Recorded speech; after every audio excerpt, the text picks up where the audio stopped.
Among the many professional development options offered by Keystone, the Summer Autism Training Program, in its 5th year, is both intensive and a teacher favorite.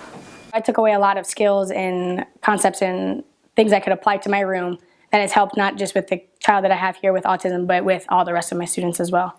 The focus of each day is different and includes a variety of effective strategies which participants will then be able to immediately practice in class. Yeah, we did work with some kids with autism, and that was awesome because we got to not only just take the lecture and learn the concepts, but then we got to go and practice and apply. Because when you work with kids with autism, or any child in general, they all learn differently. So where some of them would have the gray area where they don't understand what you're asking, we got to feel that so that we knew how to correct it and how to help them and teach them best. It was awesome. Students on the autism spectrum assist with the program and provide hands-on experience for participants.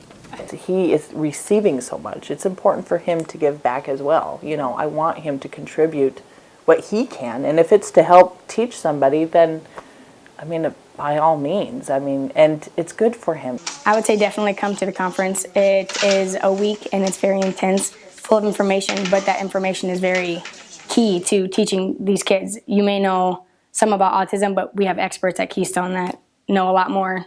They base their whole work around autism and that they know what they're talking about. So.